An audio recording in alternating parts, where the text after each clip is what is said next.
Hi, and welcome. I'm Rosalie Ginevra, the Executive Director of the League, and really happy to welcome you to this third in our series called The Housing System. In earlier programs, we learned about some of the specifics of maintenance issues for buildings and neighborhoods, and last week we talked about small dwelling units and their history and viability and costs and possible impacts. Tonight's program takes up from a different vantage point what a reconfiguration of New York's housing stock could look like if we were to invest substantially in various forms of shared or cooperative or co-living or co-housing. Before I talk a little bit more about tonight's session, I want to give you a preview of coming attractions. Next week on Thursday, May 23rd, our program is called Rewriting the Rules, and it will feature presentations by Dana Cuff from UCLA and Anton Schieffer from Minneapolis, both of whom will talk about policy and zoning changes that they have worked for that allow accessory dwelling units in neighborhoods that were previously zoned just for single-family housing, as well as other changes that will allow more density in those neighborhoods. On the topic of density, I also want to give a shout out to a new exhibition that opened last night at the Skyscraper Museum downtown, which is precisely on the topic of housing and density, and which seeks to use the historical evolution of residential density in New York as a way to deepen and inform our current conversation about housing, and it's definitely well worth seeing. On May 30th, we'll have a program on new technology and new materials and what they offer for housing development. And on June 10th, and please note that for the June 10th program, it starts at the odd time of 4 p.m. in the afternoon, which we did to accommodate one of our speakers. We'll have Roseanne Haggerty, who's one of the most innovative thinkers and builders in the country in the housing arena, and in conversation with Dr. Donald Berwick, a leader in rethinking how healthcare works. They'll be talking about how to conceptualize and foment systemic change in complicated systems. Tonight's program is about a type of housing that's become quite the buzzword in New York and around the country in recent years, and that is shared housing, or the various forms of co-housing and co-living. Broadly understood, shared living and shared ownership can take many forms, from supportive housing to Park Avenue co-ops to community land trusts. New York has more cooperatively, New York has had shared forms for a very long time. No other city in the country has as many cooperatively owned apartment buildings as New York does, for example, with the first co-ops here forming as early as the 1880s. New York also has had lodging houses and SROs and apartment hotels and projects like the Beaux-Arts apartments on East 44th Street, which were designed as studios and residences for architects and artists, complete with a restaurant called Café Bonaparte where they were all supposed to eat together. Tonight we're going to look at what may be different and what is the same in this current iteration of experiment and fascination with the shared model. As with all of the installments in the Housing System series, the intent of tonight's program is to get a sense of where we are on some specific dimensions of our approach to our housing issues, and then to stand back and ask some probing questions about whether this is where we want to be and how to move closer toward the goal of adequate housing for everyone. Tonight's first presenter will be Brian Baldor, an architect who's the executive director of new construction review at New York City's Department of Housing Preservation and Development, and who's very involved there with the ShareNYC initiative that Hpd has launched. The second presenter will be Jennifer Chang, also an architect who's currently Director of Architecture at Common Living, a developer of co-living spaces in New York, Los Angeles, Seattle, San Francisco, and other cities.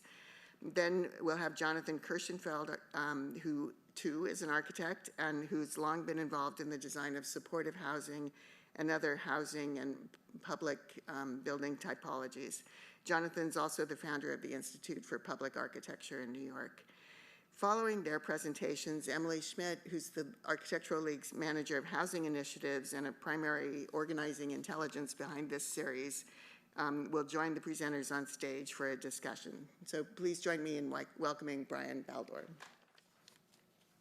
All right. Thank you for having me. It's an honor to be sharing the stage with this group, talking about shared housing, particularly because coming from HPD, we are not here as shared housing experts, but we are here and we are involved in this to learn a thing or two. So we have more questions than answers.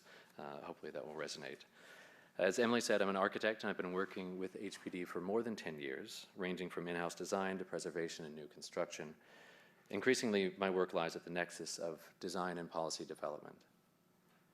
This is a particularly interesting time to be working in affordable housing in New York City, as the amount of city-owned land is diminishing and as federal programs and tax structures place increasing stresses on the tools and strategies we have come to rely on. The city has, if anything, become more resolute in its commitment to confront the city's ongoing affordability crisis.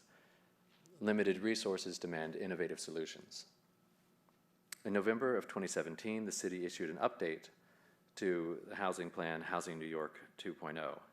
The plan not only expanded the overall goal of affordable units the city would develop or preserve from 200,000 to 300,000, but it also committed to exploring a diverse set of strategies to achieve that target.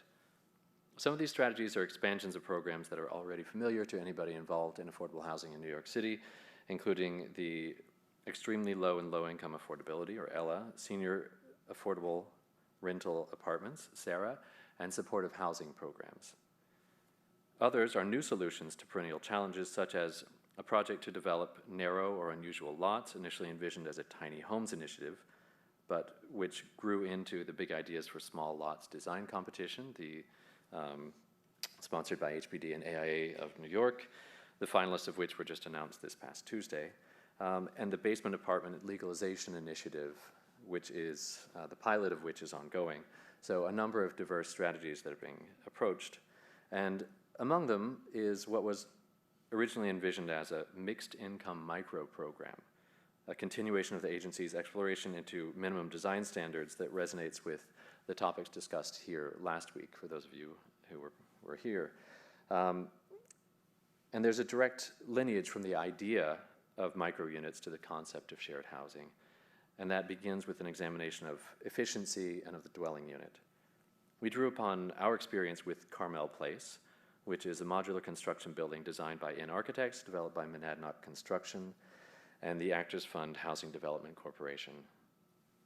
This very successful HPD-funded project was the result of a 2012 RFP, Adapt NYC, one of the agency's initial forays into micro units. The project demonstrated how a building with micro units in the hands of talented designers could maintain a high standard of living for the residents.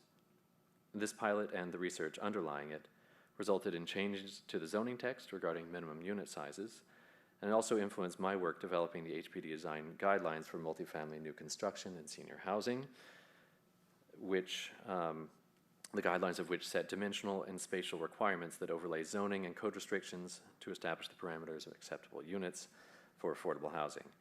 And as we looked into the lessons learned from the micro housing, the micro units, it became evident that we were coming up against certain logistical, legal, and financial limits. Dwelling units, conventionally conceived, could not simply continue to shrink. The bathrooms and kitchens were not scaling with the units. They also are the most expensive part of the unit. So as the gains of increased unit counts are somewhat offset by higher per square foot costs. Our examination of micro units and progression into shared housing was aided by a well-timed report by the Furman Center that helped us quantify the relative efficiencies of different unit models. So as you see, once the kitchen or kitchen and bathroom come out, the unit itself reduces in size. It's intuitive, but we work in government, we like to have numbers to prove things. I won't go into these too much because they were the subject of part of last week's discussion, but you start to see efficiencies in the cost and in the number of units that a given site can yield. Now, of course, all of these are somewhat unproven from our perspective, and so it's part of the reason that we undertook the RFEI, ShareNYC, we'll discuss in just a moment. But another goal for us was diversity and choice. While both microunits and shared housing are intended to more efficiently leverage the city's physical, spatial, and financial resources, they also address what many, including our former Commissioner Maria Torres Springer, have described as a fundamental mismatch between the demographic trends in New York City and the available housing stock. Our approach to these subjects was influenced by the ongoing research and advocacy by the Citizens Housing and Planning Council, whose Making Room research demonstrated widespread demand for alternative living arrangements. A significant demographic shift compounds New York City's broader affordability crisis. The adult population is growing faster than the overall population. Nearly half of New York City households are single adults, whether living alone or with unrelated adults. And a full 2/3 of households comprise only 1 or 2 people. In recent affordable housing lotteries, 72% of applicants have been single or 2-person households. However, studios and 1-bedrooms represent only 45% of the city's housing stock. The market is not addressing the discrepancy, as the supply of housing is growing more slowly than the adult population, and still largely geared toward multi-bedroom units. Partly due to this mismatch, adult-only households are more likely than not to be rent-burdened, and more likely than the average household to be rent-burdened. Of those rent-burdened households, 85% are low income and 50% are extremely low income.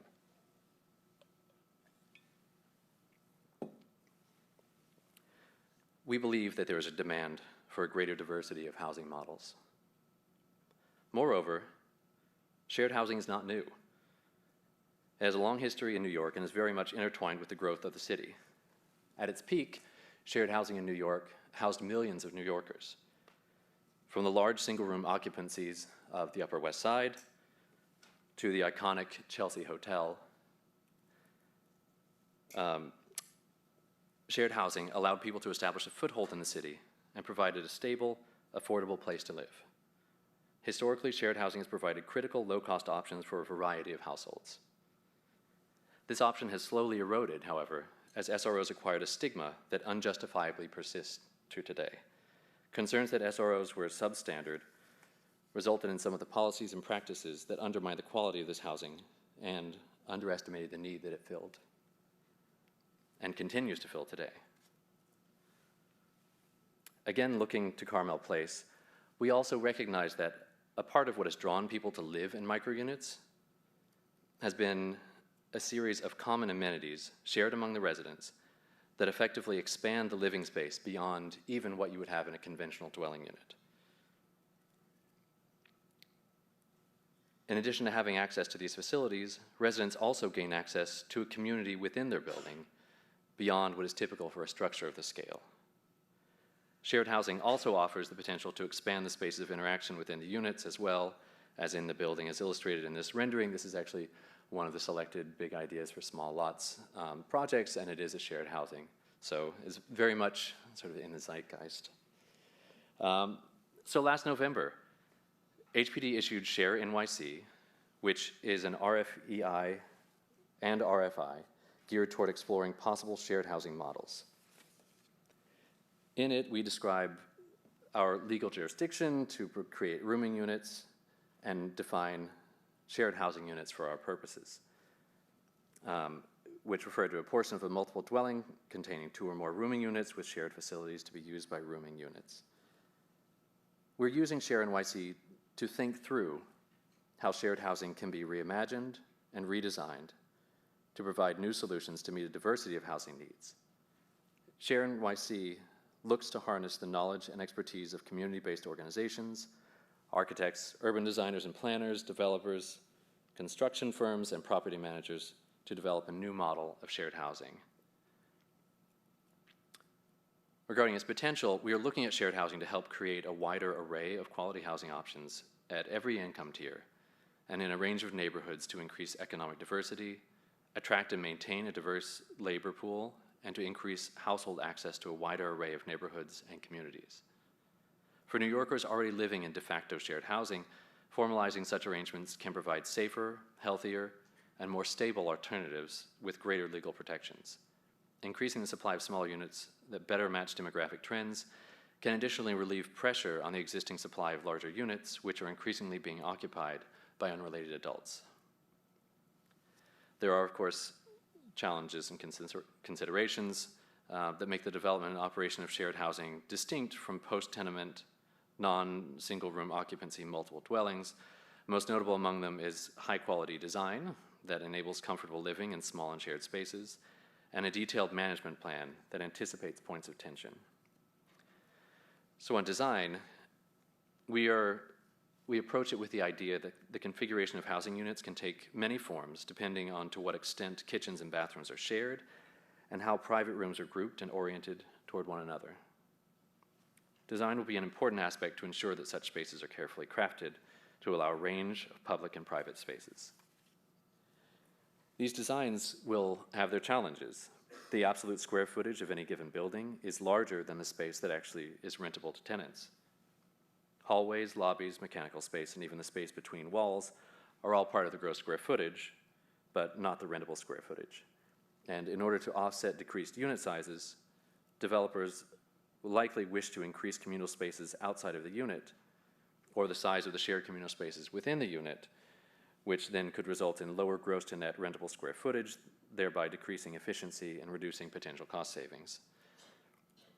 In terms of management, because the increased amount of semi-public space and increased amount of interaction between unrelated adults, we require a detailed operations and maintenance plan that we see as critical to addressing points of tension before they escalate and in mediating disputes. In the past, property managers have been seen as the most critical element in determining the long-term success of shared housing developments. Current housing maintenance code and multiple dwelling law regulations stipulate greater requirements than standard apartment buildings. While these requirements are known, their effects on the operating costs of a building could vary. In addition, developers may wish to provide additional services and programming for tenants beyond what is required. And of course, these are, again, the assumptions that we're going into this with, but we don't have expertise in shared housing. And so rather than coming up with design guidelines and rather than extrapolating from micro-unit experiments, ShareNYC was issued as an RFEI rather than an RFP. And that distinction offers an important insight into our thinking. An RFEI, request for expressions of interest, is not competitive in the sense of vying for the rights to develop a city-owned site. Rather, the city may move forward with multiple proposals on private sites. And indeed, a diversity of geographies is one of the potential goals that we would like to see from ShareNYC. ShareNYC is an attempt to learn. It is both an offer and a humble request of the design, development, and management communities. Many parameters are quite flexible. Proposals may be new construction or preservation. They may include a mix of shared, micro, and conventional units. They may offer units within a range of affordability tiers and even some at market rate. We have received a range of enticing proposals. These were due in mid-March, so if any of you are getting ideas, we'll get you on the next round. But absolutely none of them can I discuss today at any point because they're under active review. Suffice it to say that we are glad to be engaged within the shared housing ecosystem in New York City and glad to be working with people to help us imagine what could be possible in this new and exciting space. Thank you.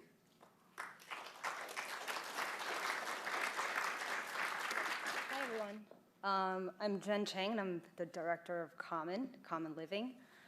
And I'm really excited to be here today to share with everybody, what we're doing with shared living and co-housing. I really appreciated hearing Brian, speak about where, the RFEI came from because, in a way, it's a great setup for a lot of what we are looking into, and he's asking the questions that we're trying to solve. And so, this is my opportunity to kind of engage in the conversation and hear from everybody about, shared housing, how it should work, how it can work, as we continue to evolve our model. So to start, what is co-living? I think co-living is a pretty buzzy word right now, whether it's, in school or in real estate, and everybody seems to have a different definition. So I just want to provide a very simple definition of my own, which is, I think co-living today in the modern context is just dense urban living that's made possible by the willingness of residents to share some of their spaces. And so, this simple set of diagrams shows a traditional one-bedroom apartment with, a living room and a kitchen. The bathroom is omitted for simplicity purposes. And on the right is co-living with 4 bedrooms sharing that same exact space.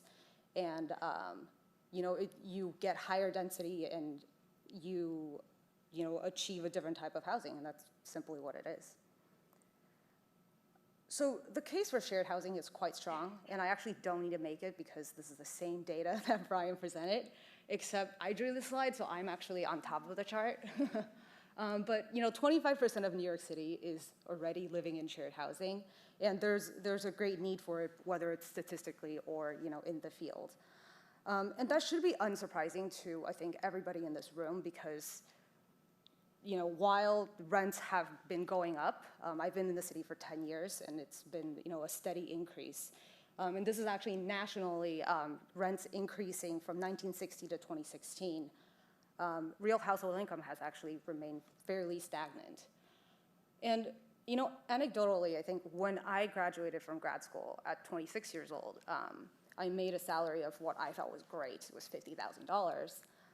And if you kind of just convert that to what I should be paying for rent, it would have been $1,250. And I actually checked last night, a studio in Clinton Hill is $2,300. And so, I think it's a very relatable issue that a lot of us in this room should be able, or should have felt being in New York City. And so, a few impressions of co-living you might have. On the left here is We Live DC. And, I think a lot of people think millennials, neon lights, reclaimed wood, hip kids doing hip things. In the middle, we have Common Cypress, which is in Queens. It's just one of our homes that opened, I think, last year. And on the right is a Craigslist listing that I found last night. It's a large bedroom in modern 2-bedroom apartment facing Park for $1,700. And I think these are all co-living or co-housing of some sort. And the thing I wanted to point out is that I think what Common is doing is actually much closer to the example on the right than it is to the example on the left. And a few reasons. Common's average lease length is actually 12 months. So while we do offer short-term stays, the shortest we go is 3 months, and it's only to very specific properties. In general, our renters are renting year to year, and we've only been a company since 2015, but on average, people stay 2 years. And another reason is price. Our pricing is actually much, much more similar and competitive with that of Craigslist than it is of We Live. And I'll go into pricing a little bit more in a later slide. So what's included in Common's rent? As Brian mentioned earlier, you said so many things. The management of a shared housing facility is actually very different from normal multifamily rentals. So we do have to provide a few things to prevent roommates from having conflict. So for instance, the splitting of the utility bill, or who's gonna furnish and own what in the living rooms and the shared areas. These are all things that we do provide, and it's included as a part of the rent. And then on top of that, in our app, because we are a technology-forward company, members can reach member support, they can unlock the front door, they can access all of their leasing and billing, they have access to events, and last but not least, we clean the shared spaces. So if you split your bathroom with one other person, there is weekly cleaning as stated by Housing Maintenance Code. So, just some images of our app. The left is a login page, the middle is kind of a chat. If you're familiar with Slack, it's basically the same thing. You can start a channel and talk to anybody either in your home or in your region. And then, or if you have any specific topics you want to start a channel on that, totally open to you.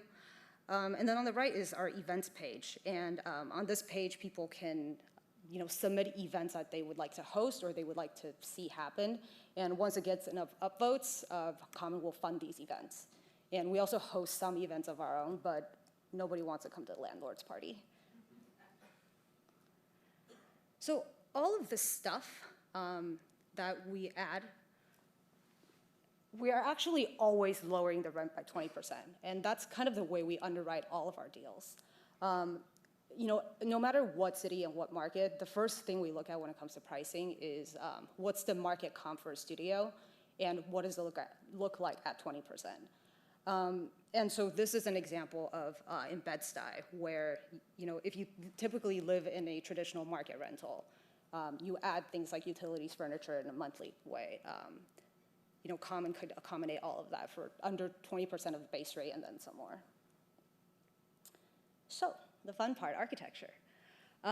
What is architecture at Common, aka what do I do? So as you can imagine, it's not easy to design for shared living. And actually, my father-in-law, who used to design for dormitories in the 60s, when I told him I was getting into co-living, he just made a big sigh and walked away. But I think all of us in the office, our team is very optimistic that good design and good shared housing can be accomplished, and it should be definitely attempted. And I'm just, so this is one of the principles that we designed by, which is nested intimacies. So the idea is that for every function, whether it's sleeping or cooking or working out at the gym, every person has a comfort level associated to that activity. And then, so that's how we kind of decide for each function how many people should have access to that space. And then from there on, we think about, would the user be comfortable going there without their makeup? Would they be comfortable going there in their slippers, or would they be comfortable going there naked? And layering these kind of intimacies and private spaces amongst each other is the key success to making any layout typology work. So when we do this successfully, everybody has access to more space while using the same amount of space. So I wanted to share with you just one example of our 7 typologies that we use across all of our projects. So to add a little bit more color to that, our in-house team has developed kind of 7 co-living typologies that with every deal, we kind of see how to apply it and which one goes best there. And we kind of create these standards, which is part of our architectural thesis. And this is kind of the deck that we show to real estate developers to explain to them how the architecture works and why they should build it. So this is an extra large suite. And an extra large suite is meant to be shared by 12 people. It kind of works like a mansion, 12 people sharing a mansion. And it's not a very complicated concept. It's 12 bedrooms organized into 3 apartments with 4 bedrooms each. And within each apartment, there's a kitchenette, and there are bathrooms at a 2-to-1 ratio. When you enter your suite, you're actually still in the hallway, and there's a set of double doors. But this is a moment when you feel like you can put up your coat and take your shoes off, if you're like me.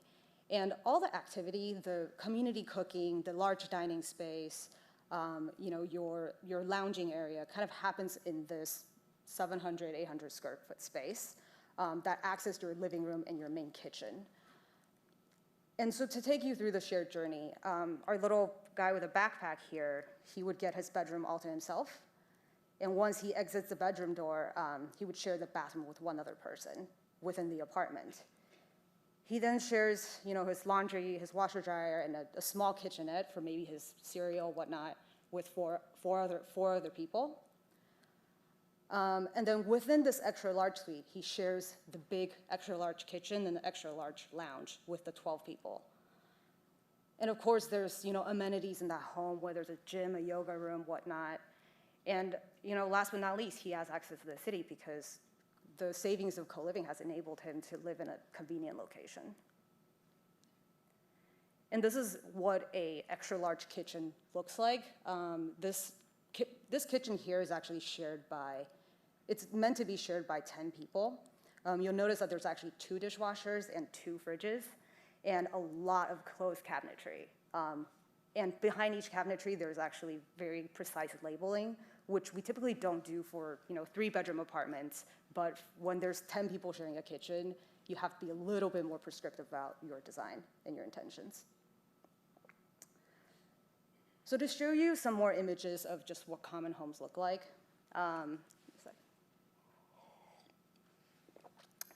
again, here are some images of just our standard kitchen, bathroom, bedroom.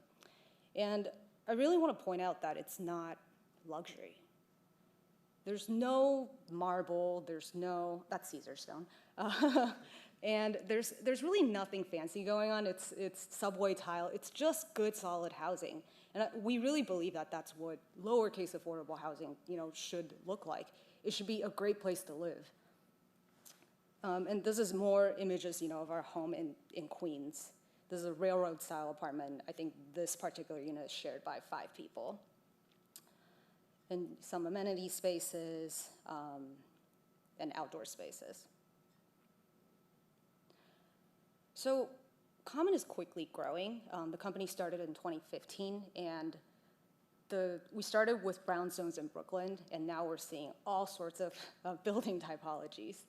And so one of the projects I was just working on before this is Common Grove, which is a 35-story glass tower in Miami.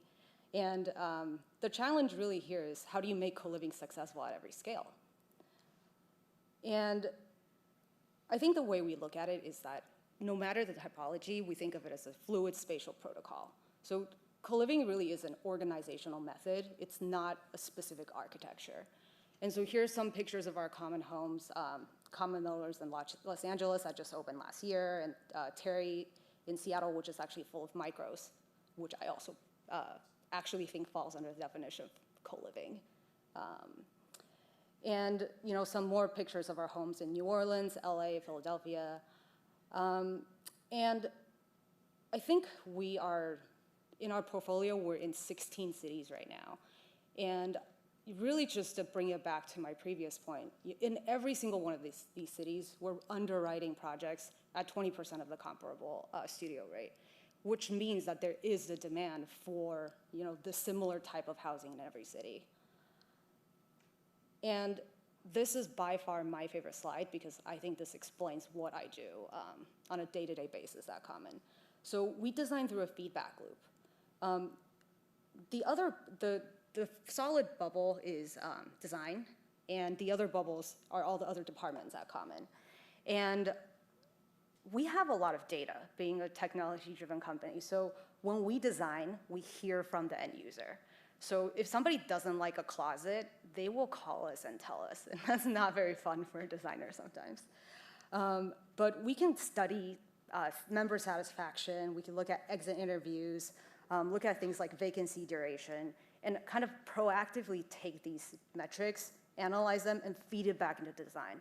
So it's always evolving. And it actually evolves at a very frustrating rate, but it gives us a lot of control, in the way that design plays a part in this ecosystem. And so I think to give you an example, we recently looked at bedroom sizes between 90 square feet, 100 square feet, and 110 square feet. And we were able to study kind of the rent sensitivity between each of these bedroom sizes, member happiness with each of these bedrooms, renewal rates with each of these sizes, and how fast they leased up. And our findings are oftentimes people think they know what they want, but they don't, which is like dating.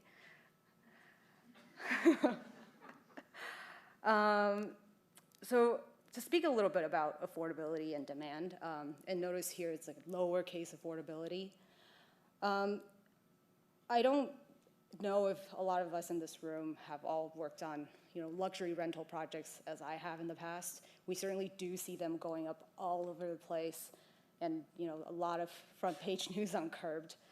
And it really is not because developers are greedy. I mean, they are, but that's not the main reason. There's a steady increase of high construction costs and other factors.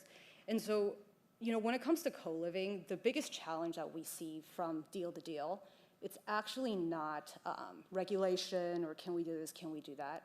It's actually just, does the deal pencil? And so a lot of our partners come to us because they can't build a normal building without this additional density.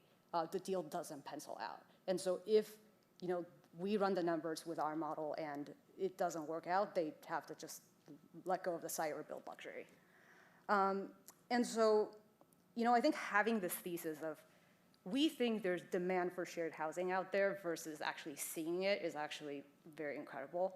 So our portfolio right now has 700 beds, and we have an occupancy rate of 98.6, which means at any given time there's 8, maybe 10 bedrooms open.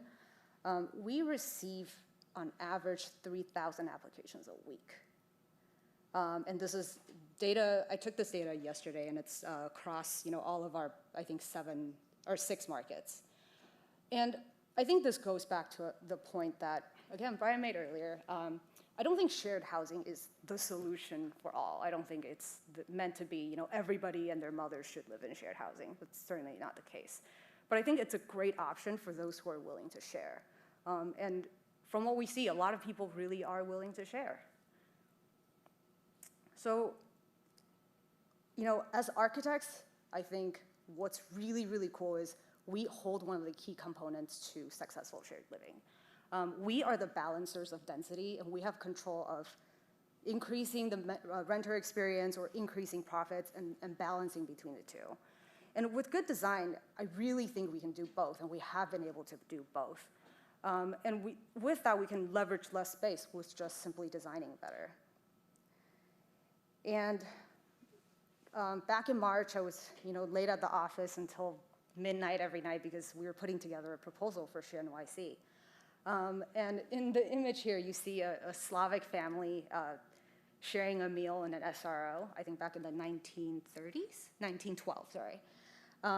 And juxtaposed with an image of common members just sharing a meal. And I think it's a really fantastic time to be dealing with the subject matter because we see fields, we see a lot of open doors, and we see a lot of possibilities to really define what could shared living be and what should it be.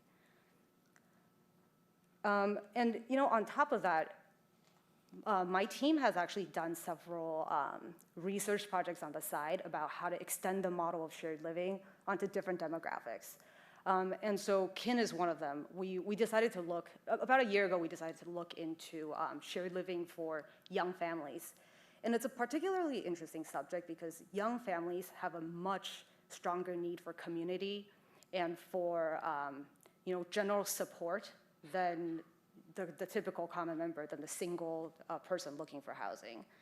And we found in our research very early on that A, a lot of people were putting babies in walk-in closets, and B, if a young family can find a nanny share, or if they can or cannot find a nanny share, that's enough of a financial burden for them to move out of an urban area. And so, what started as an architectural research project has now turned into a joint venture with Tishman Speyer, and we're launching actually a building later this year. And again, it's taking the same ideas of density, community, and most importantly, sharing and affordability, and kind of applying that to the young family model. And it's giving us an opportunity to really think about things like stroller parking and storage, totally from a different lens. And I think it really is our hope that we can further apply our thoughts and our thesis into more and more typologies. Thank you.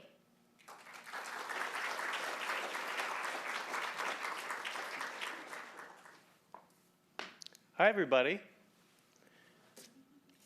I'm Jonathan Kirschenfeld, and I want to thank the League for inviting me to speak this evening.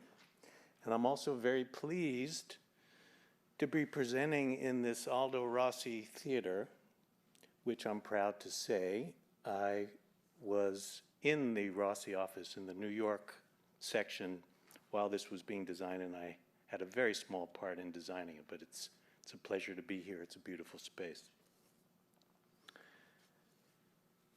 My presentation tonight is about sharing from a somewhat different standpoint than Jenn's,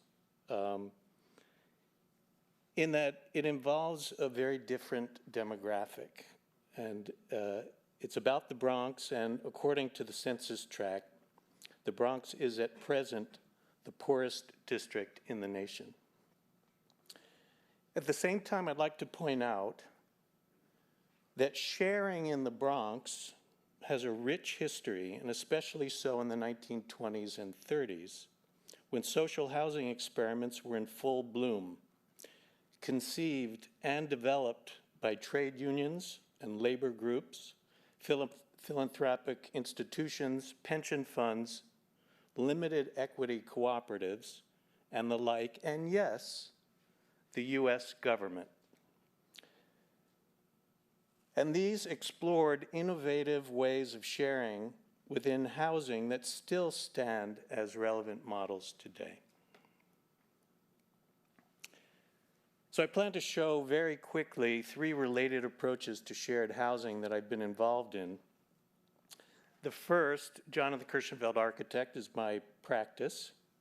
The second, I was a leader of Team R8 for the Making Room initiative organized by the League in collaboration with CHPC, and that was talked about a bit by Brian.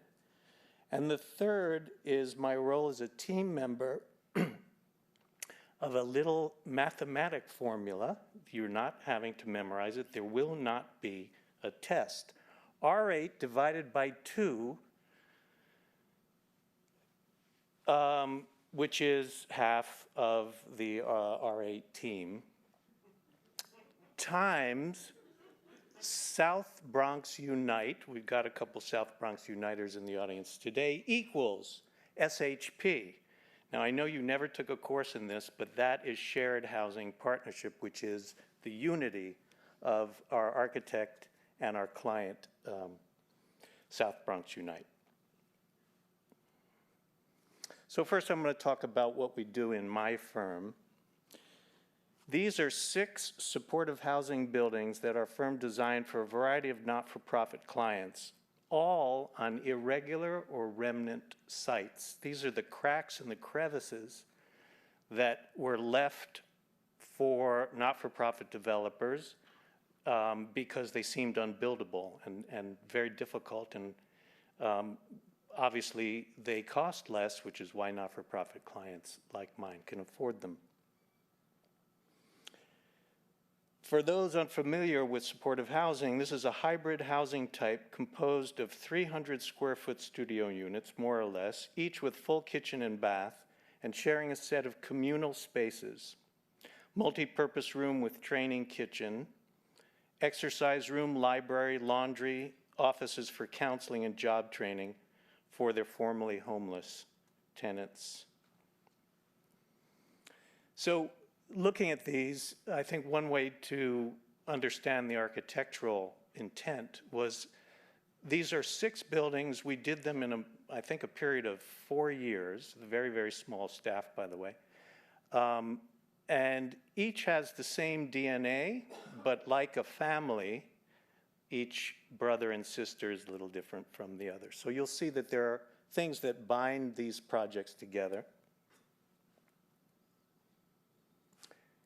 Believe it or not, these are the leftover sites that my not-for-profit developers found, some I found, which don't really look like the New York grid, do they? These are really the remnant leftover spaces between things.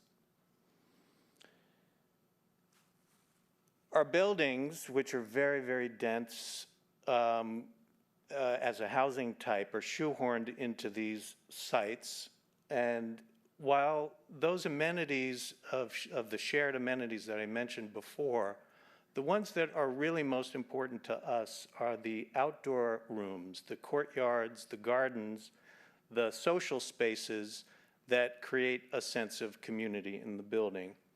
And also, for a lot of the clients who are tenants in these buildings, they've been in the shelter system before. Many are fragile emotionally, and these are safe gathering spaces for socialization where they can start repairing the kind of trauma that they've been through in the shelter system. We also think it's very critical to bring light into the public corridors of these buildings, because in order to get the tenants out from the privacy of their unit, you need to give them a reason to come out. And so natural light, you'll see in some of the projects in the corridors, is extremely important. These are also public spaces. These are also shared spaces, very, very important as the glue to these projects. So there are the 6, and you can notice there are usually large figurative elements in each of the facades that suggests the shared space and spaces throughout the building for the collective. They're all block and plank, which some of the architects in the room know is probably the most efficient way to construct. All of them have very progressive building systems, heating and cooling that are central, lots of other features that are extremely progressive and sustainable. These are the facades and the street views of all 6 buildings, and we are very strong believers in the use of what's called iron spot brick. This is particularly Endicott iron spot brick that has little pieces of iron in it, has a kind of shiny quality, very, very standard in New York City housing, especially in the 20s and 30s, which happens to be my favorite period. But we also feel that even though this is heavily subsidized housing, that it shouldn't look like heavily subsidized housing. A lot of folks look at these projects, it's all part of HPD's program for supportive housing, and say, where did you get the extra money? And the fact is that we feel as a firm, we know where to prioritize the budget. And in this particular case, we think the urban face of these buildings is critical to making them part of the neighborhood, to making them part of the history of New York. And so we use Endicott, which is one of the most expensive bricks made, because we think that's what is required to be part of the fabric of New York. Anyway, we don't go over budget. We actually are at the budget in each case. These are the courtyards and gardens of the 6. And then just because Jen showed so many interior shots, I wanted to show that this is a studio unit with a built-in series of furniture that we designed, which we have yet to have convinced a not-for-profit to use, unfortunately. But we got one set done, and this can be rearranged by the tenant in a variety of different ways to make that very small 300 square foot unit more habitable to them. So I'm just going to take you through one of the 6 to give you an idea of how we approach the design and a little quality of some of the spaces in the building. This is a 72-unit HUD 202 senior building in Brownsville, Brooklyn. I know this thing's supposed to be about the Bronx, but I'm veering off to another borough that starts with a B. Anyway, the fabric, as you can see from the photograph, is a hodgepodge of various building types and what I would describe as fabric unraveled. It's really, there's no consistency at all. Our building is sited on a very, very deep lot. It's 80 feet wide by 150 feet deep. And I think you understand that that is a very, very deep lot. And when we went in to HUD with our first proposal for a C-shaped building with a 30-foot wide mews, we called it, but basically a court in the center, they said, we think you must be in the wrong office. We build matchboxes. And they showed us a wall of seemingly endless numbers of boxes that were simply extruded, double-loaded corridors with one window per unit, basically, and that was what HUD thought was a standard and reasonable way for seniors to live. Luckily, our client, Common Ground, now Breaking Ground, didn't feel the same way and managed to raise funds from other sources to do what needed to be done. In any case, a C-shaped building with a mews in the center, and then you can see to the left a series of planting beds. So there's a productive garden piece to this, which is very much about sharing that space and working communally. You can also notice that on the second floor, the units are connected by a single loaded corridor, and those side lot lines have windows in it, which you'll see a photograph of later. a little trick we devised. But here you see that there, aside from the studios and one-bedroom units, there's a ambulatory circuit that connects on the second floor only the library, which is sitting between the garden and the mews. And then, so when it's raining or when it's too cold outside, the seniors get to get their exercise by doing the loop on the second floor. This is a section through the mews and garden, and it shows a paneled system which is cowl wall, which is a very highly rated thermal sandwich panel that has a light transmission of about 20%. So it's basically a translucent panel that is impact resistant, relatively inexpensive. It is what's considered a curtain wall. And we use this to skin the inside of the court. That's an image from our earlier drawings, and that is the library that sits in a beautiful position between the mews and the garden in the back.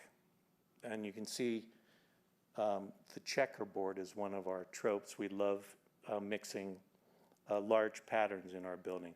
So there's a model set back at 6 stories with an added 7 stories, sitting next to another HUD building to the left and a couple brownstones to the right. So sort of finding a middle ground but in massing between one side and the other.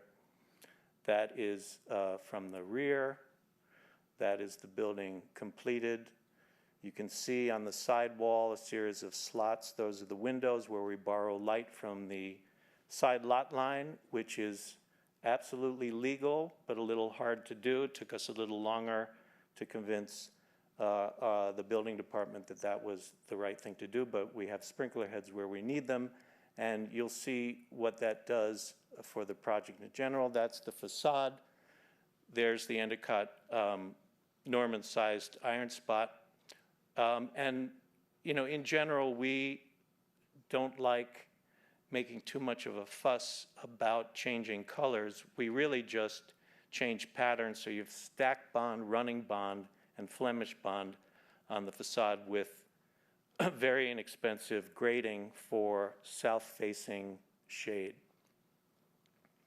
Some other shots. This is the inner court with the cowl wall, and what's amazing about the cowl wall that we didn't realize is it creates a court that has a great stillness and quietness. There's the library, there's the inside of one of the units. Here are the hallways with the window openings, letting natural light into the hallways where the seniors can meet and greet. Some more shots.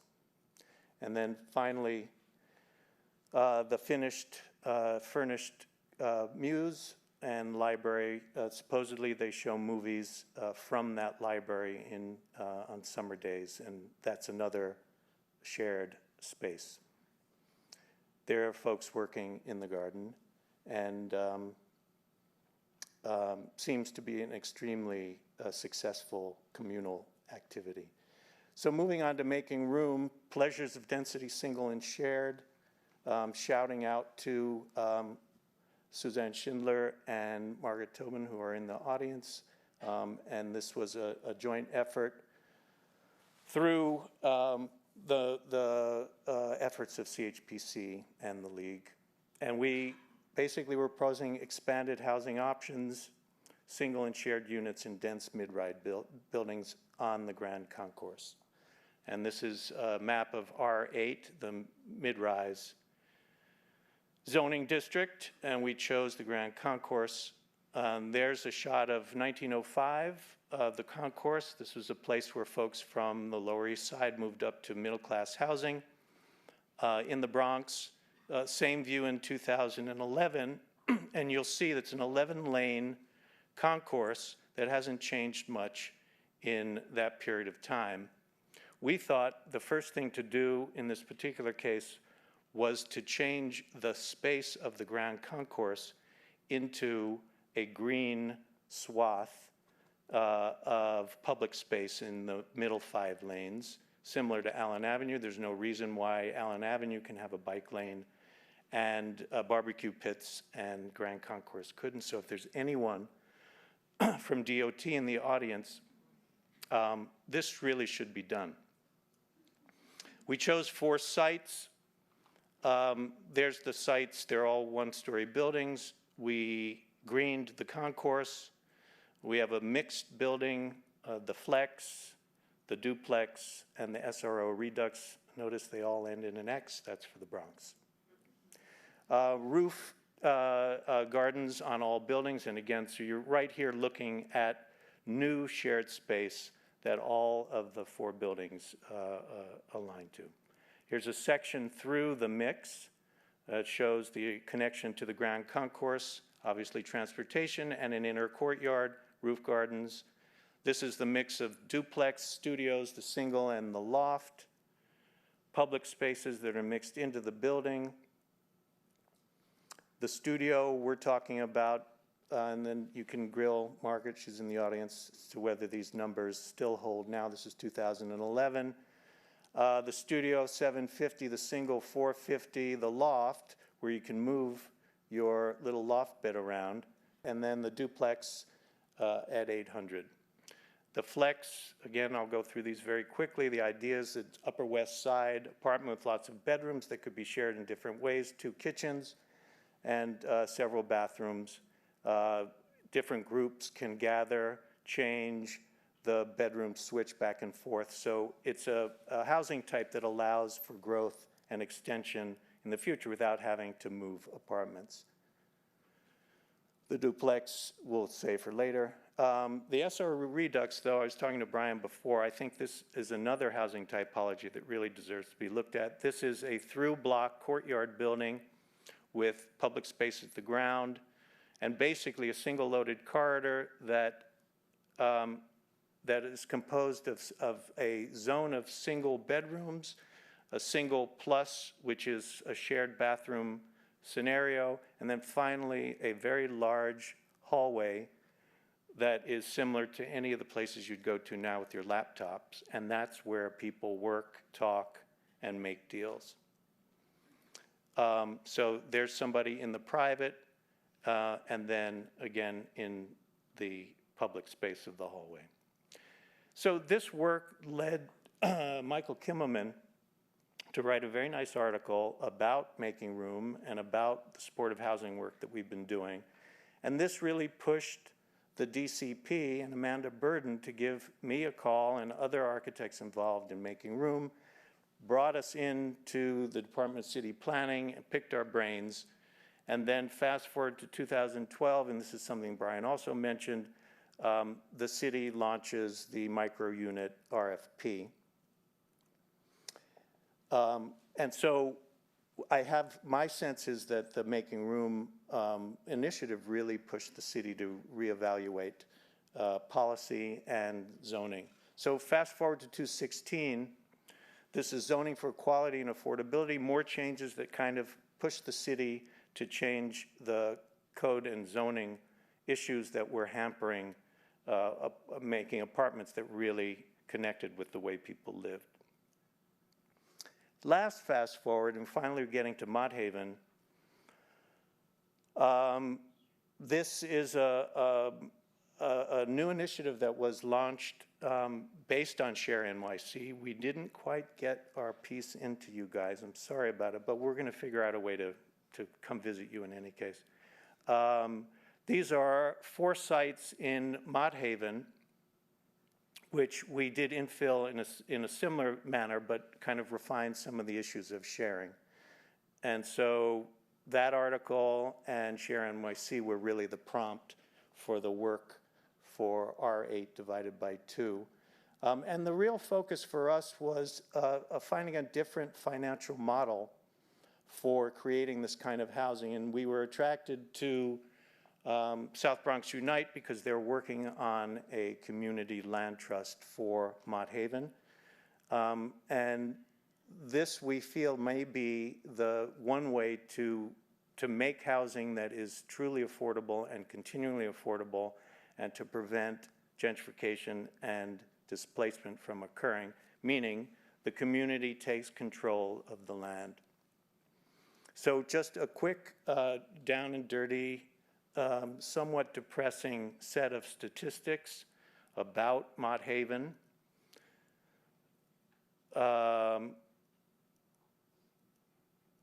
You know, this is a different world. This is the world that I think our mayor was talking about when he talked about the tale of two cities. Green space being a big issue, asthma and obesity. And so the co-housing for who is a wide group of folks. It's not just millennials at all. It's teenagers aging out of foster care, single parents with kids, seniors, local activists who are being pushed out of the neighborhood by rising rents, entrepreneurs, artists, performers, undocumented immigrant workers. So I'm almost done. The red building, the Hearts building, is the one piece of the Community Land Trust that I think is going to be the beginning of something very, very interesting. And that is right now in the process, we hope, of being acquired from health and hospitals. But in any case, that's sort of the core of this particular area of Mott Haven. Site 1, Site 2, and Site 3 are where we're proposing our co-housing. So Site 1, intergenerational shared apartments and studios. Site 2, aging out of care, and also folks coming back from institutionalizations or the criminal justice system. Site 3, a combination of townhouses, single rooms with workplace, suites, and again, the productive garden where more tomatoes can be grown. So Site 1, we pushed the building all the way back to the playground, even though that would, for zoning, we would need a 30-foot setback because we know the playground's always going to be there, so there's no issue of light and air. But it does allow us and gives us the opportunity to create the courtyard that is the center of this particular building with daycare and a variety of other amenities. These are, the seniors have studios up the top, the apartment for single parents, a variety of different combinations are possible, but always with one large living space and a number of bedrooms. There's the studios and the apartment for single parents. Site 2 are suites from aging out coming in. These are, again, similar to some of the suites that you've seen before, where there are 4 bedrooms and a common room, couple bathrooms, and light is gotten from both the street and the playground, as well as these inner courtyards. There's also an event space and community kitchen that's accessible from that playground, which is another amenity that's shared building to building that opens up possibilities of knitting this particular piece of fabric together. Site 3, townhouses, single rooms, workplace sites, suites, and productive garden. So there are townhouses, those would be purchased, and they're 3 stories, the garden, and there's a small piece of commercial space on East 138th Street, which is a commercial block. Again, suites in the front and bedrooms for the townhouses. These are the similar to the SRO Redux worker rooms and offices, townhouse plans. And then I think one of the ideas of physically knitting here would be there might be a day during the summer when all the buildings are open for the public and when people are literally able to go through the building into the courtyard and out the other side and really sort of thread the needle through this new fabric that's been created.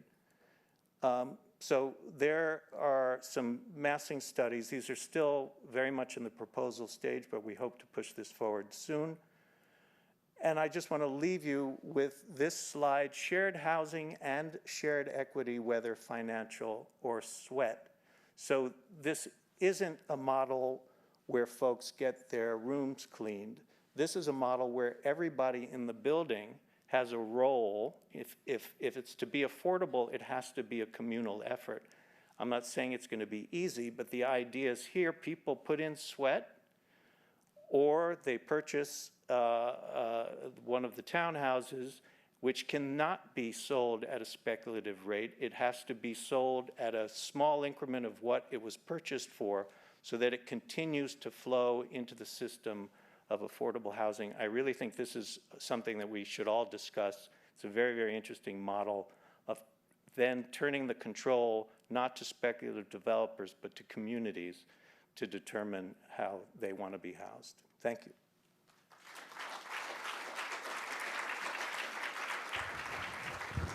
Thank you very much for those 3 presentations. So we're going to talk for only about 15 minutes between the 4 of us up here, and then and then we can open it up for a couple audience questions. There are 2 stand mics on the end of each aisles.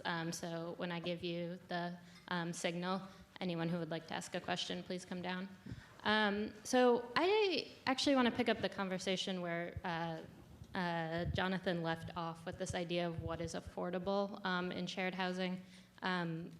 So when we are talking about shared housing today, I think every presentation acknowledged the fact that New Yorkers already share housing. I think Brian called it de facto shared housing, but we basically have to do it in order to be able to afford our rent. But HPD's mission is to provide affordable housing for people in the city.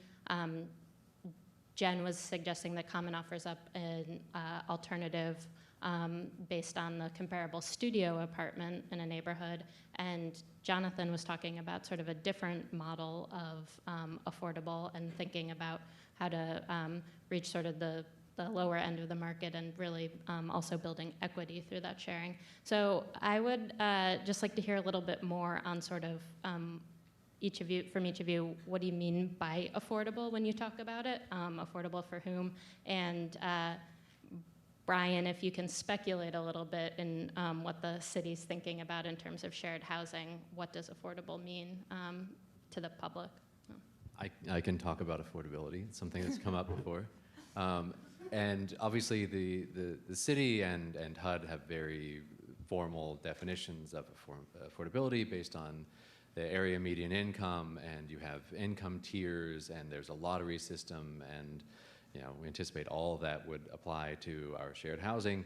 But I think, to me, what's interesting is the idea of the lowercase a affordability that Jennifer was talking about, which is that if we can sort of develop a housing typology that is intrinsically more affordable, where the economics work out, where we can actually build something and the costs are such that even with the profit incentives, that there are alternative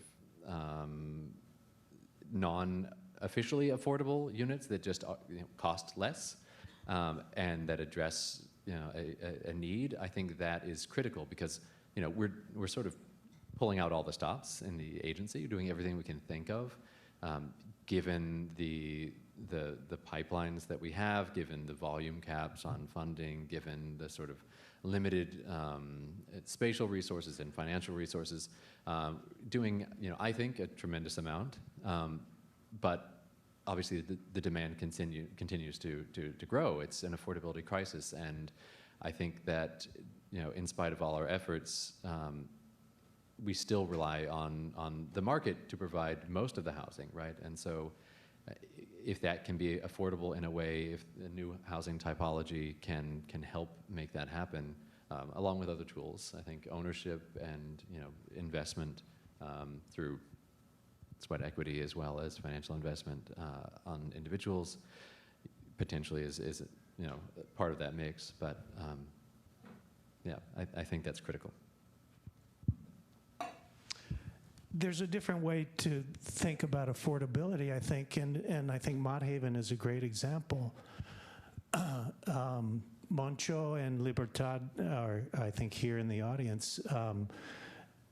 South Bronx Unite was formed because the fire on the horizon was very obvious. I was up there a month ago. There are huge towers. This is a really impoverished neighborhood that needs so much help on every level, as the statistics show. But in the midst of it, there are these huge towers rising that are market rate units in Mott Haven. And, you know, this is, another definition is, well, shouldn't people who have lived in Mott Haven be able to stay in Mott Haven? And that, you know, that's another way to look at it. I'm not a number cruncher, and AMI, you know, there's always an argument about, well, AMI, what really is AMI and who you're talking about and where's it taken from? But another metric is to say, shouldn't people be able to stay in the neighborhood that they're in? And you know, so how do you balance speculative real estate development? It's obviously, developers aren't that dumb. They're building these towers and they're charging thousands of dollars for a one-bedroom apartment, and they're gonna get it. They're not gonna sit, you know, there's a driving force there. There's good transportation. You know, it's waterfront. It hasn't been improved yet, but anyway, I would just say affordability should be that if you want to stay in a neighborhood, you should be able to. So I think when Common set out to do what we do, we definitely weren't thinking that, you know, capital A affordability.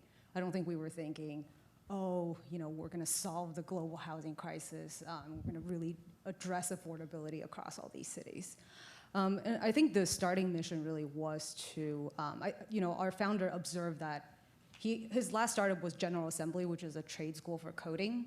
And you know, a lot of the students of this trade school, when they would move to a certain city, they couldn't find housing. And you know, what he observed is just, it's hard to find housing. It's hard to find good roommates. It's hard to find good, secure, clean, hygienic housing in cities that you're moving into. And I think what we've later discovered is that the biggest thing everybody's actually looking for is this lowercase affordability. And it's the thing that kind of drives everything. And you know, through the opportunity of ShareNYC and our proposal, for the first time, we're able to look at how we can stretch our co-living model, you know, with the subsidy or the tax credits that, you know, could be on the table, and how that could reach into deeper levels of affordability. So that was a very, very exciting thing to look at in terms of how we can actually make an impact for a different demographic. And you know, we've been having conversations, but there's a lot of opportunity when it comes to addressing affordability, even with, you know, the young family model, right? With the right subsidies, with the right regulations, how can we, you know, keep these young families in the cities instead of moving away?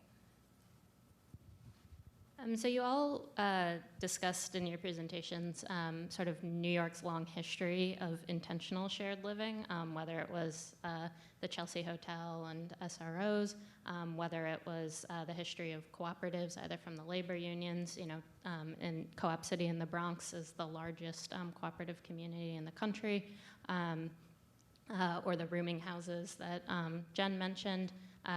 There's also, you know, shared housing used to be a luxury product, the Ansonia Hotel on the Upper West Side, and residential apartments, you know, for middle or upper class families. But either through changes in public policy or through real estate pressures, we've basically tampered down or done away with a lot of these intentional shared projects. So what do you think is different about this new era? You know, talking about shared living being a buzzword, or there being a lot of excitement and there being a lot of potential for it. But what do you think is different? What have we learned from this history? What would you like to see either be revived that's been done away with, or what would you like to be different about what we see now? Well, I would just point to the experiments in the Bronx with collective ownership and different models of financing. You know, one thing is the economics, the other thing is what makes for a beautiful life in an urban space. And somebody mentioned visiting Phipps houses out in Queens, which is another great model for a garden apartment. And, you know, the garden makes the project. And my sense is that there may be now an urge to live a richer life that has social pieces to it that are part of your daily life. America keeps getting more atomized, and the idea of kind of the individual is really gained tremendous importance. I think there's going to be a blowback from staring at a screen in your apartment, dating people, as opposed to going to a bar and saying hi to somebody, which that's the way I used to do it. And so I think that the urge to this new type of housing has a lot to do with the urge to socialization of some sort, to share things because it makes our lives richer. Again, that's not a very economically divisible quotient, but I think it is what drives a lot of the new thoughts about housing. So Jenn told me before we started that actually Common has scaled back its sort of efforts at sort of creating community and, you know, programming events because they've found that sort of people were not actually necessarily looking for that community, maybe making it, you know, more accidentally through cooking together or something like that. But can you, Jenn, say a little bit about whether you sort of agree with Jonathan's assessment or whether you have a different idea about it?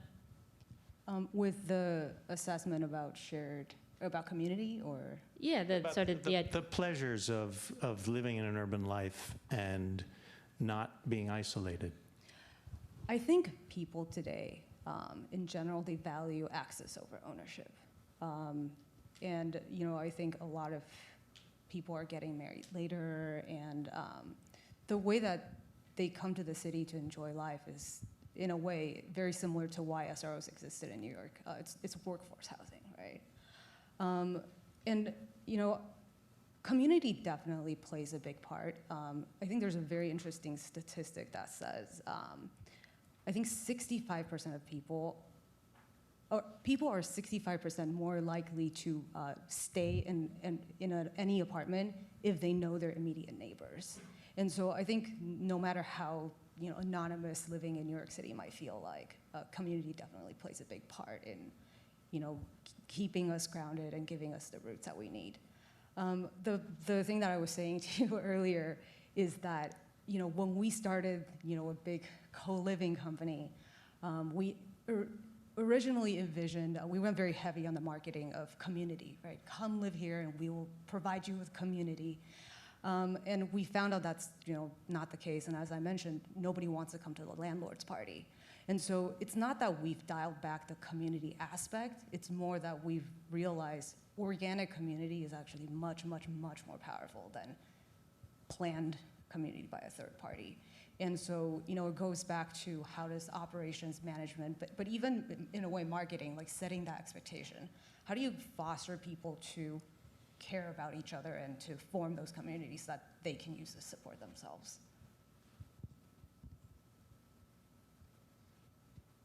So sort of building on that, I think Jenn mentioned that Common, the average lease is 2 years right now, may change as the company gets older. Jonathan, you kind of talked both about sort of shorter term potentials for shared options, whether it's kids aging out of foster care, so that's a certain part of a lifespan, or maybe raising young kids. Both of you actually touched on that. But what are sort of some of the longer term potentials for communal housing? Like what would make collective living an appealing option for sort of a longer term, really thinking, whether it's through equity or through flexibility in the design of the housing, what would make somebody really commit to a place for 5 years, 10 years, 25 years? Options. I mean, I think that's what we were sort of pushing for on the Mott Haven project especially, was that without necessarily having to move out of a particular building, there were an array of different options and arrangements that could be fulfilling at various stages of people's lives. So I think, I mean, people call it aging in place, but that's usually for an older demographic. But I think the idea of staying in a community or being part of a housing system, those 3 buildings around the Hearts could be buildings where somebody actually moves as they change the way they want to live into another building, but still part of that community. So that kind of sharing as well, the ability to kind of stay in the group, but have options that are tailored to where you are in that particular part of your life, I think is something that we should pay attention to. Yeah, I would agree. I think that aging in place is important, but so is having children in place, right? And sort of growing up, or like getting a promotion and not wanting to live in 200 square feet, but not wanting to move to an entirely different neighborhood.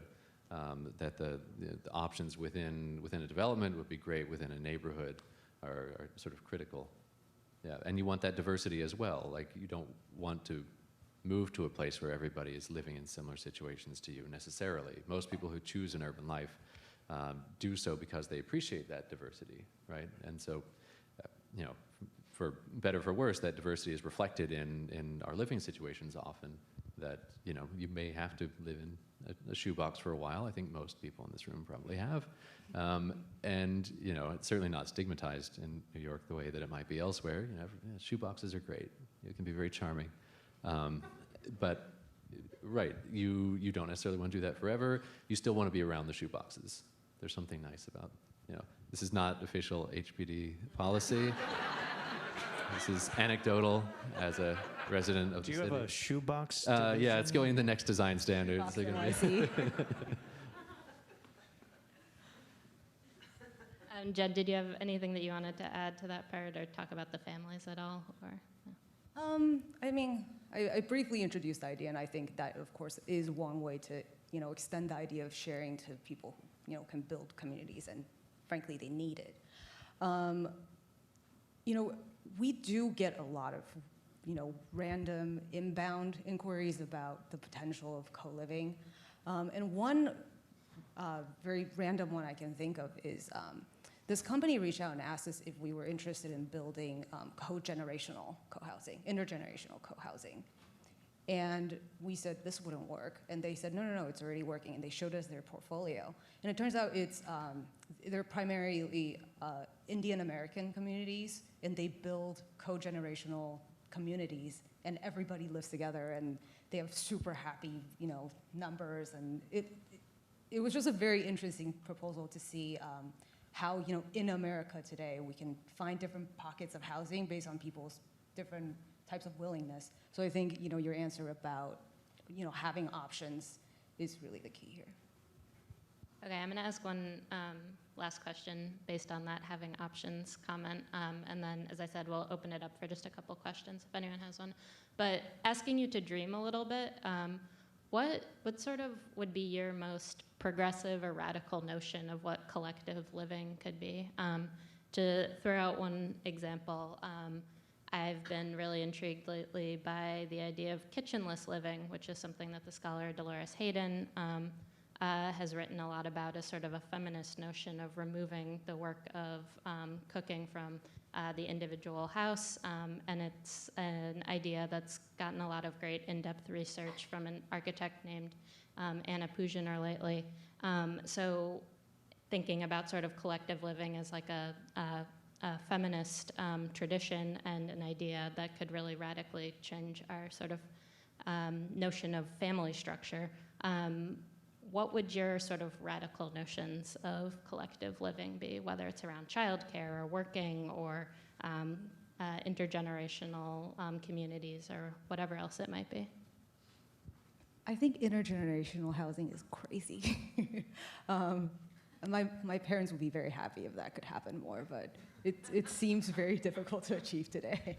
Although, I mean, intergenerational housing is a typology, a program, whatever you want to call it, that has existed for many years. And the idea, we're working now in Vieques, Puerto Rico, and trying to develop housing typologies there that fit the situation. So after Maria, there was a huge exodus of thousands of people from this island of 8,000 people, 2,000 people left.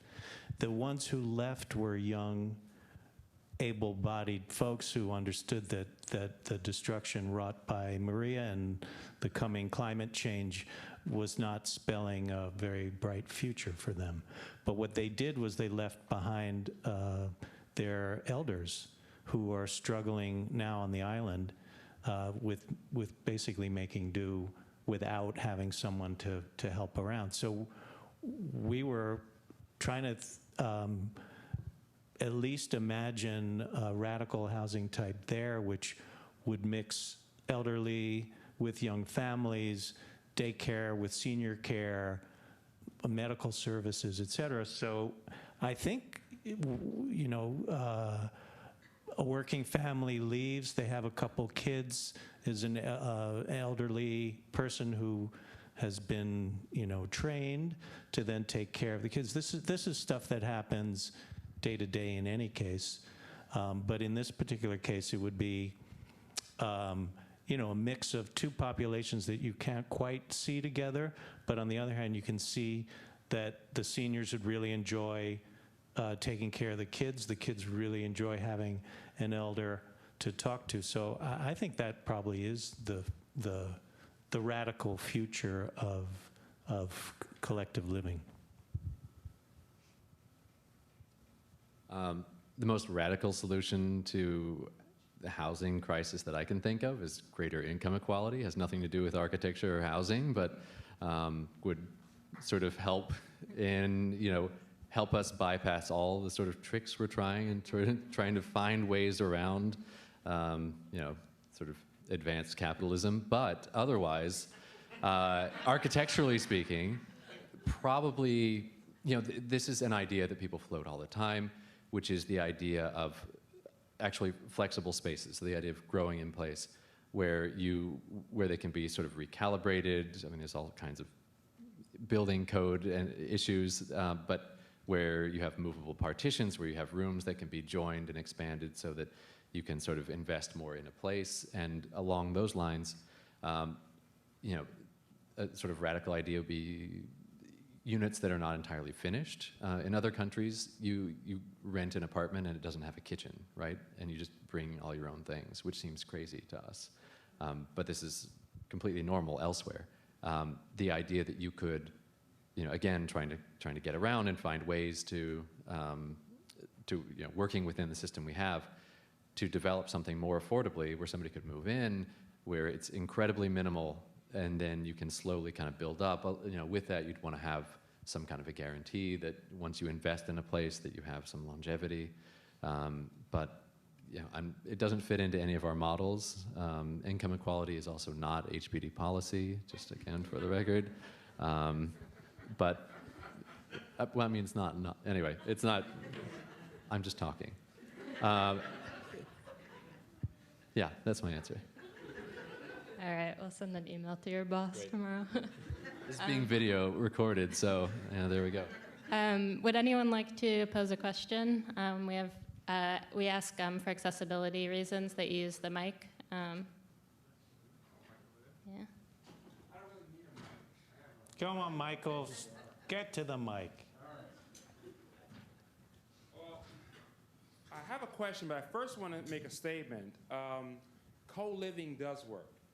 I was able to create it in my own home by renting out an apartment to students, and they all love coming to my barbecues when I cook on Sundays. So they do like I'm not really the landlord. We all live in the same space.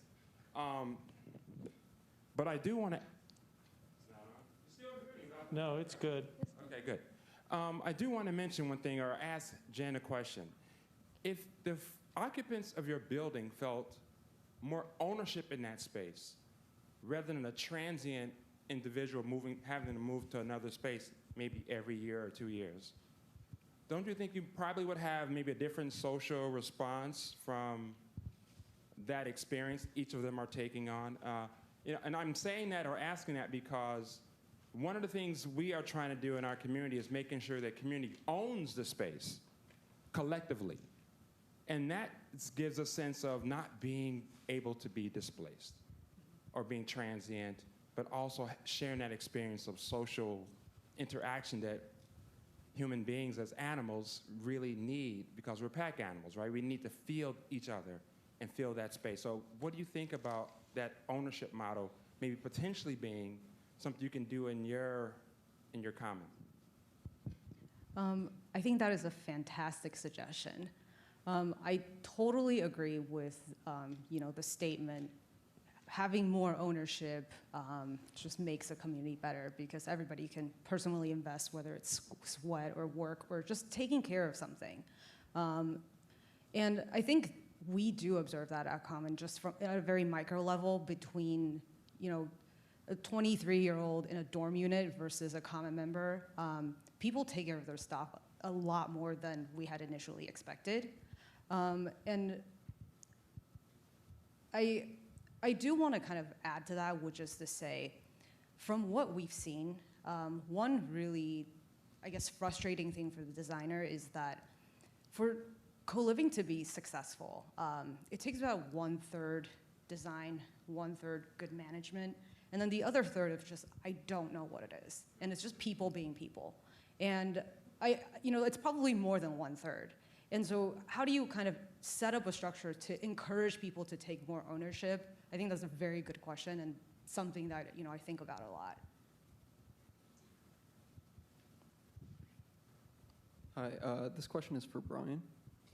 So you mentioned that sort of tremendous amount of what HPD does is reliant on market rate development. And a couple of the high-profile RFPs that you showed, like the Adapt NYC and recently the Big Ideas for Small Lots, are sort of reliant on partnerships with private developers. And so what I'm wondering is if you can foresee or conceive of a scenario in which the city itself takes the reins of developing its housing. Like you used to. Like we used to. Yeah. Like we used to before Robert moved. Yeah, so public-private partnerships are sort of the model that we work with. The city has developed housing. NYCHA, of course, is publicly developed housing. There's a moratorium in place since 1974. So I think that's part of why we don't. I would love it, especially working in the architecture and design division. It'd be great. Although we could never live up to the standards others have made for us. We do work with a lot of great architects. Having the sort of profit incentive, right, which is the essential argument, that cuts out some of the value, right? And so if you don't have that, if you don't have the developers, then the argument is that you can develop more housing. I think that development is hard and that developers actually bring a lot to the table. I think that certainly that's the model we're used to. That's what we know at the moment. I don't know that trying to do everything within the city would be as much more efficient as it's easy to imagine. You look at sort of the profit margin and think we could save all of that, and in reality we'd have to you would have to hire more people and fill all that capacity. And so I'm not sure. Obviously a decision has been made over the course of time that this is actually a more efficient model. There's certainly arguments. I think that land valuation and sort of this speculation, that's an area where sort of the value, like the loss of value, is more problematic, right? That one of the arguments against smaller units and more efficiency is that then you increase the profit expectation, you increase the land values, and then all that value you're creating by having smaller units, a lot of it is actually going into the hands of people who happen to own the property, right? And so it's kind of being lost at the loss of potentially a quality of life or certainly a space. That was a very long way of saying not anytime soon, but you know. But Brian, I just want to make, as part of that response, the distinction between for-profit developers and not-for-profit developers, because they're both technically private sector, but the not-for-profit developers are mission-based, and I think it's fair to say that the for-profit developers are for-profit based. And it makes a big difference in how a project is approached, where the heart of the project lies. And, you know, the big question, I was up at MAS today in discussion with the executive director, Goldstein, and the one question came up, which is, you know, when something doesn't pencil out, what does that really mean? Like, how much profit do you need to make for something to pencil out? And so when you start bringing that up, you know, advanced capitalism has its big downside, which is that it's being fed constantly by speculation and by profit motive, and that is not, in my mind, and in the minds of the folks who developed housing in the 20s and 30s, the recipe for success in housing. It's just, it's not.